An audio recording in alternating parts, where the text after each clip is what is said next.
in the name of the Father, Yahweh, who raised up his Son, Messiah, who I am convicted to call Yahweh Shah from the dead. Gabar Sadak here, who has been appointed as a teacher of Yah's word for the last days of the history of this earth as we know it. Brethren, may grace and peace and mercy from the Father be granted to you and to all of those who are seeking to bring glory to the Father by obedience to his covenant. We have been seeing a lot of strange things this year, stranger than any year that I can remember in the United States. Started off with a lot of tornadoes and hurricanes and floods and fires. Most of us forget about that because of the things that followed. The COVID virus has shut down the United States in particular and the earth in general. And of course, in the United States, over at this point, 100,000 deaths worldwide, well over 250,000 deaths from the virus. Recently, the world's attention has been drawn to not the murder of one particular Black man who we know to be a Hebrew, as we believe all descendants of slaves that came from West Africa are the original Hebrews of the Bible, as the Bible shows us, which is the only thing that I trust in for truth and righteousness. I believe in this Bible, which is the King James Authorized Version, as the word of Yah given to us in these last days. And we have been recently, it's come to the world's attention, the death of one particular Hebrew named George Floyd. And of course, it opened the lid to the police oppression that we have been going through. Well, depending on where you want to start, the governor of New York started it with Rodney King.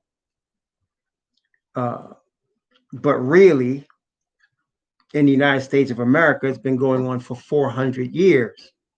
But even further than that, the Hebrews have been oppressed for 2,000 years, since we were scattered out of the land given to us by the Father, out of Judea, the southern kingdom, into the land of the continent that is now called Africa, which is not really its original name. The name of Africa as a continent came from a Caucasian man named Africanus, which in itself is a sign of the last days where Gog and Magog are dominant on this wicked planet. And as the Bible shows us, Gog and Magog will meet their end. Gog and Magog are descendants, the chief prince Gog is, of Tubal. The chief prince of Tubal and Meshach, which are the children of Japhet, which today, in today's vernacular, we know them as Europeans.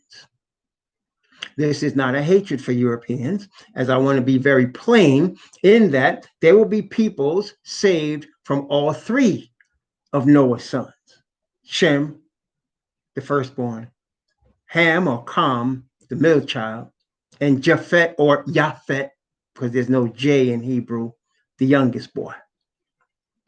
Although the majority, the word shows us, of Japhet's children will be destroyed because of rebellion against the Father and their handling of said Hebrews that I just previously mentioned. The world's attention has been brought to this oppression in the United States of the so-called Black man. There's a reason for that. As we always like to say and point out, Bible prophecy is continually being fulfilled. The book of Revelation in chapter 1 shows us, Revelation chapter 1, shows us in Revelation chapter 1 and verse, let's see, I'm going to begin at verse 10, and I'm going to read from verse 10 down to verse 20 of Revelation chapter 1, because it's going to show us the 3 time periods that the book of Revelation covers, the 3 time periods that most people miss that the book of Revelation covers. And as a matter of fact, tonight is an historic evening in the sense that the message that we're sharing today is the introduction, because historically speaking, this is where we are. We are at the first angel's message of the 3 angels of Revelation 14. And I will share with you from the word, as we always do, only from the Bible, why that is and why it is important that we understand where we are. In Revelation chapter 1, beginning at verse 10, the apostle is writing, and he says, I was in the spirit on the master's day, and heard behind me a great voice as of a trumpet, saying, and the voice starts to speak here, I am Alpha and Omega, the first and the last. What thou seest, write in the book, and send it unto the 7 churches which are in Asia, unto Ephesus, and unto Smyrna, and unto Pergamos, and unto Thyatira, and unto Sardis, and unto Philadelphia, and unto Laodicea. And then I turned to see the voice that spake with me, and being turned, I saw 7 golden candlesticks. This is one of the reasons we often say people miss.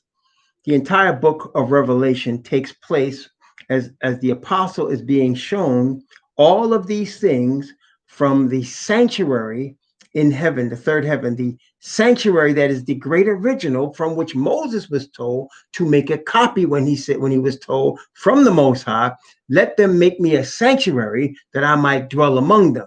And he said, see that thou make all things, which is also repeated in the book of Hebrews, chapter 7 and 8, see that thou make all things according to the pattern shown thee in the mount. Moses was shown a pattern of the things he was told to make, which make up what was called the sanctuary. It was a pattern of an original that already existed in the 3rd heaven. This whole book of Revelation takes place in that sanctuary in the 3rd heaven. And we have a hint there because of what the first thing John saw was the 7 golden candlesticks. In the sanctuary, there's a 7 golden candlestick lampstand that is in the holy place of the sanctuary, where the high priest was to go each day throughout the year. Once a year, that high priest would go from that place called the holy place into a place called the most holy place. In the most holy place, the furniture in there is the Ark of the Covenant, covered by a mercy seat, and 2 angels, 2 covering cherub. And the priest was to go in there with blood from an animal sacrificed for sin, as well as incense, which represented the prayers of the saints. And this whole book of Revelation takes place in those 2 apartments. Most people don't recognize that nor understand the sanctuary. And I'm giving you some information now so you can go and study that by the Father's Spirit for yourself. It's in the book of Leviticus, chapter 16. It's also in the book of Exodus. It starts at chapter 25 and goes through to chapter 28 or so in the book of Exodus. And it shows you all the pieces of the sanctuary and the service of the sanctuary, which is a copy of what's going on right now. That is why Messiah is our high priest. And here in Revelation chapter 1, he is in his position as high priest. Revelation chapter 1, let's continue. Verse 12 again, and I turned to see the voice that spake with me, and being turned, I saw 7 golden candlesticks. And in the midst of the 7 golden candlesticks, or the 7 candlesticks, one like unto the Son of Man, clothed with a garment down to the foot, and girt about the paps with a golden girdle. The Son of Man, of course, being Yahushua the Messiah, who is the high priest. And at this particular point in the book of Revelation, he is shown in the holy place where the candlesticks are. There was also an altar of incense and a table of showbread there, but the focus here is on the candlesticks. Later on in the book of Revelation, the focus will shift into the most holy place. But we're not doing that today, but just for your study. His head and his hairs were white like wool,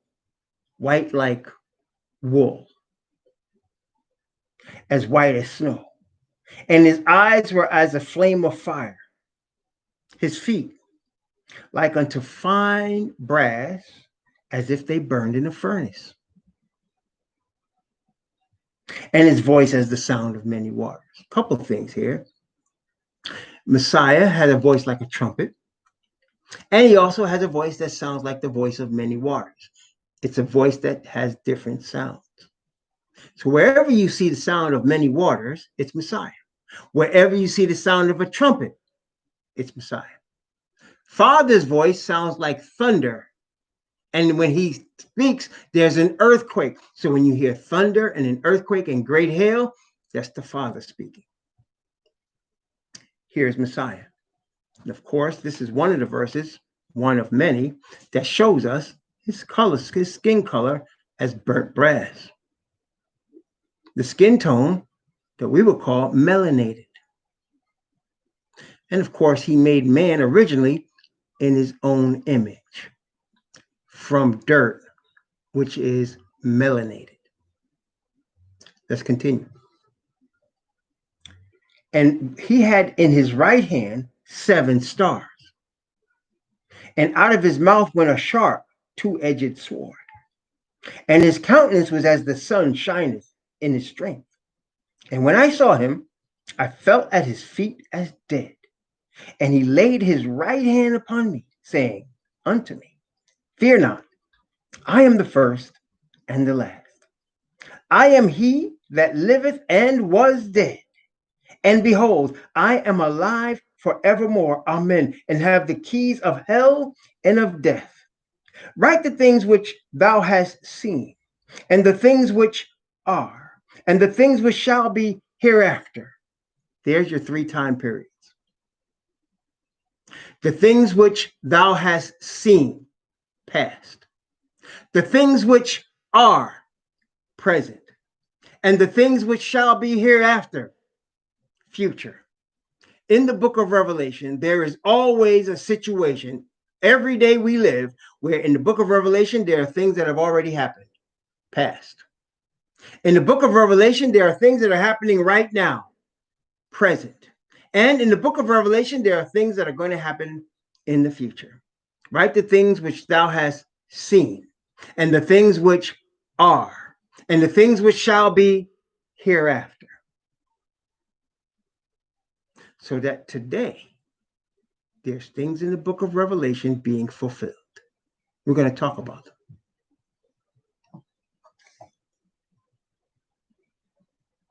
Verse 20. The mystery of the 7 stars which thou sawest in my right hand, and the 7 golden candlesticks. The 7 stars are the angels of the 7 churches, and the 7 candlesticks which thou sawest are the 7 churches. Now, let's take all this and put it together. The 7 churches are represented by the golden candlesticks. He has stars in his right hand, and he said they represent angels to the 7 churches, or messengers, or messages. All of that's the same. The angel is a messenger, and he brings a message to the 7 churches. He said there's past, present, and future, so that the 7 churches represent past, present, and future. Okay? Not very complicated, is it? Let's remember about those angels as messengers. From Revelation chapter 1, this time, verse 1. Revelation chapter 1, actually, verse 1 and 2. Revelation chapter 1, verse 1 and 2. What I'm about to read is a definition, a Bible definition. I love Bible definitions because they clarify and make plain things that man makes complicated. This Bible definition tells us what prophecy is, tells us what the purpose of prophecy is, tells us who prophecy is for, tells us what happens to it when it gets here, tells us all of that in verses 1 and 2. Revelation chapter 1, verse 1 and 2. The revelation of Messiah Yahushua, which Yah gave unto him to show unto his servants, things which must shortly come to pass. And he sent and signified it by his angel unto his servant John, who bear record of the word of Yah and of the testimony of the Messiah and of all things which he saw. So let's look at this again in slow motion. This revelation, this prophecy, came from the Father. The Father gave this revelation, which is of Messiah, to Messiah. In other words, the Father gave a message about Messiah to Messiah. Messiah turned around and gave the message to an angel, and the angel is that one of the stars that was sent to bring that message to his messenger, in this case, John. John bare witness of the message. He bore witness of the message that was received by an angel who got it from the Messiah, who received it from the Father. In the book of Revelation, you will see angels represented in a couple, especially Revelation 14 and Revelation 18. This is the method by which that message is coming in both cases. So that there are some people that see angels and think they're going to actually see the angels come in the sky. That's not the situation. It's a message that's being borne by the Father's Spirit to the messengers. The messengers are bearing witness of the message. Now, the Father's Spirit attends the message so that the people that hear the message know that this is an inspired message. Nobody has to convince people the message is inspired. It's like when the Most High sent Ezekiel out. In fact, let's take a look. I do want to go to Ezekiel. Let's take a look at Ezekiel.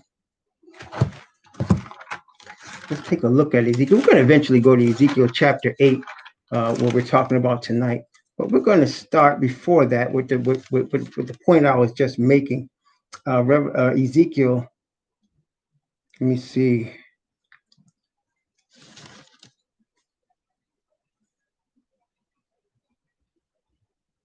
All right, let's look at Ezekiel chapter 2. Yes, Ezekiel chapter 2. I'm going to begin Ezekiel chapter 2 from verse 1. From verse 1 down to verse 7. Now, I'm saying this right now so that there is an understanding going forward. In the Bible, the only chosen servants of the Most High are the Israelite people. They're his only chosen people. He has said in several places of the Bible that he's only chosen them among all the peoples of the earth. He's only chosen them, and he has never forgotten them, and he never will. Now, someone might ask, what about Gentiles? Does he care about Gentiles? I think it's rather obvious that he sent his Israelite messenger, Shaul, who we call Paul, appointed especially to give this message to Gentiles. That same pattern will never change. When Gentiles receive the Bible truth, the real Bible truth, it will come from messengers who are Israelite messengers. The message will first go, as we're going to see from the Bible, to the Israelite people first. And in both cases, when an Israelite messenger is sent to the Israelites and when an Israelite messenger is sent to the Gentiles, in both cases, this applies what I'm getting ready to read right now. Ezekiel chapter 2 from verses 1 to 7. And he said unto me, Son of man, stand upon thy feet, and I will speak unto thee. And the Spirit entered into me, when he spake unto me, and set me upon my feet, that I heard him that spake unto me. And he said unto me, Son of man, I send thee to the children of Israel, to a rebellious nation that hath rebelled against me, and they and their fathers have transgressed against me, even unto this very day. For they are impudent children and stiff-hearted. I do send thee unto them, and thou shalt say unto them, Thus saith the Most High Yahweh. And they, whether they will hear or whether they will forbear, for they are a rebellious house, yet shall they know that there hath been a prophet among them. How would they know? Because he put his spirit in Ezekiel with his message, which when he spake it, whether the person received the message or not, they were convicted that this was a prophet of the Most High, that this message was not known. The same was true, of course, of the Messiah. When Messiah spoke, the people were convicted. Some people that were convicted was in deep repentance, as Mary Magdalene. Some people, when they were convicted, plotted to kill him, as the scribes and Pharisees. All were convicted deeply by whatever he said. And they knew there was even Nicodemus, when he came to him, he said, we know you're a prophet. Bore witness. Brothers and sisters, Messiah said to Pilate, the heathen, Pilate, the Gentile from Japhet, he said, I come to bear witness of the truth. Those that are of the truth will hear my voice. You see, brothers and sisters, as much as it pains me, and it does pain me to see some of my brothers and sisters make moves based on false beliefs. We're going to talk about that a little bit also. Some of our brothers and sisters are going to die. They're going to die beforehand, before Messiah returns from this point going forward.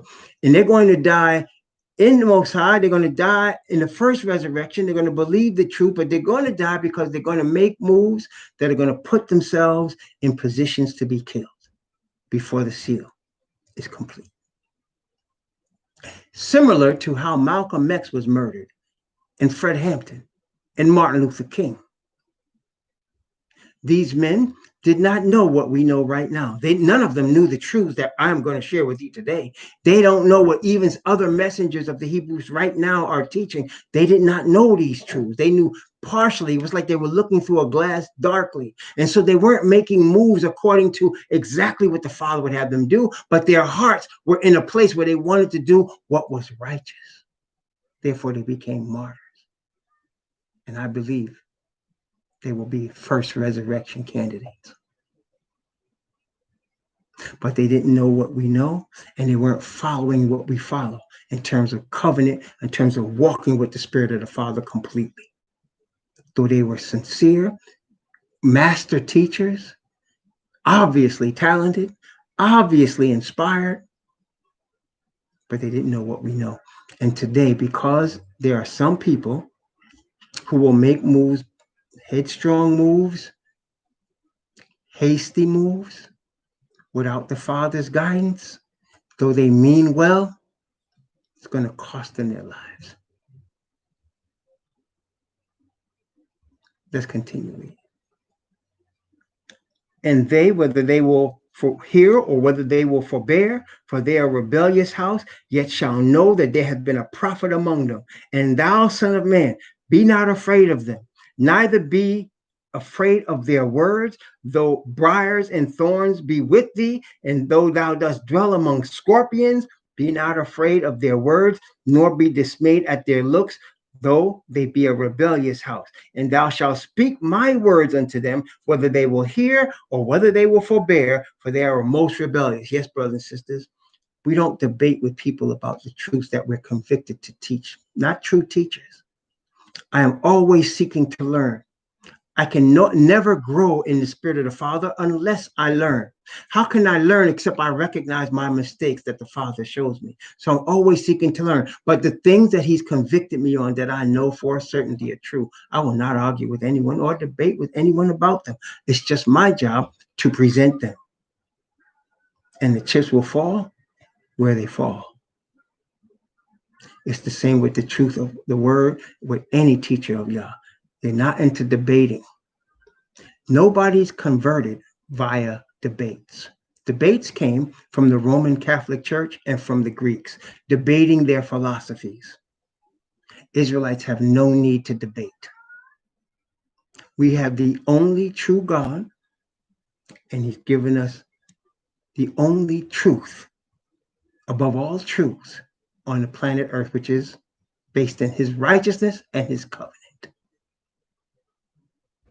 People don't have to believe that, but again, that's not my problem.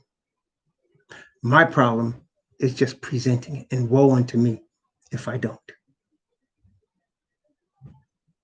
Now, I will say to you this. The Bible shows us we're going to come back to Ezekiel in a moment, but in the book of Jeremiah chapter 25, we'll come right back to Ezekiel in a moment, but in Jeremiah chapter 25, I want to show you something that kind of will set the tone for what we're talking about today also. Jeremiah chapter 25, I'm going to begin at verse 15 and go down to verse 29. Jeremiah chapter 25, actually from verse 15 to verse 30, 16 verses. So bear with me, 16 verses. Jeremiah chapter 25, from verse 15 to verse 30. Notice what it says. For thus saith Yahweh, Most High of Israel, unto me, that the Most High is talking to this prophet Jeremiah. Take the wine cup of this fury at my hand and cause all the nations to whom I send thee to drink it. And they shall drink and be moved and be mad because of the sword that I will send among them. Then took I the cup at Yahweh's hand and made all nations to drink unto whom Yahweh had sent me, to wit, Jerusalem and the cities of Judah and the kings thereof and the princes thereof, to make them a desolation, an astonishment, a hissing, and a curse, as it is this day. Pharaoh, king of Egypt, and his servants, and his princes, and all his people, and all the mingled people, and all the kings of the land of Uz, and the kings of the land of the Philistines, and Ashkelon, and Azah, and Ekron, and the remnant of Ashdod, Edom, and Moab, and the children of Ammon, and all the kings of Tyrus, and all the kings of Zidon, and the kings of the isles which are beyond the sea, Dedan, and Tema, and Buz, and all that are in the uttermost corners, and all the kings of Arabia, and all the kings of the mingled people that dwell in the desert, and all the kings of Zimri, and all the kings of Elam, and all the kings of the Medes, and all the kings of the north, far and near, one with another, and all the kingdoms of the world, which are upon the face of the earth. And the king of Shishak shall drink after them. Therefore thou shalt say unto them, Thus saith Yahweh of hosts, the Most High of Israel, drink ye and be drunken, and spew and fall and rise no more, because of the sword which I will send among you. And it shall be, if ye refuse to take the cup at thy hand, if they refuse to take the cup at thy hand to drink, then thou shalt say unto them, Thus saith Yahweh of hosts, ye shall certainly drink. For lo, I begin to bring, watch this. For lo, I begin to bring evil on the city which is called by my name, and should ye, that is you heathen, be utterly unpunished? And ye shall not be unpunished, for I will call for a sword upon all the inhabitants of the earth, saith Yahweh of hosts. Therefore prophesy thou against them all these things, and say unto them, Yahweh shall roar from on high, and utter his voice from his holy habitation. He shall mightily roar upon his habitation. He shall give a shout as they that tread the grapes against all the inhabitants of the earth. Now I want you to understand what was just said. As he punished us, our fathers, for worshiping other gods, the script is about to flip, and everything he did to us, he's going to do to the rest of the world on a worldwide basis. The slavery that we suffered, the oppression that we suffered, the exploitation that we suffered will be paid on those that did it to us worldwide. Because we have been scattered to the four corners of the earth. And now the earth is bearing witness that in the United States, The people that were brought here as slaves have been exploited, murdered, mistreated, oppressed for 400 years. The world is bearing witness of this. There's a reason for it. We're going to continue that way. But I wanted to bring that out because as you see how he punishes Israel on the local level, that he punished our fathers those many thousands of years ago and put us into the present position that we're now in, thus way he's going to punish the heathen. And for the same reasons. Let's go back to Ezekiel. I told you we're going to go back to Ezekiel for a moment. Let's go back to Ezekiel chapter 8.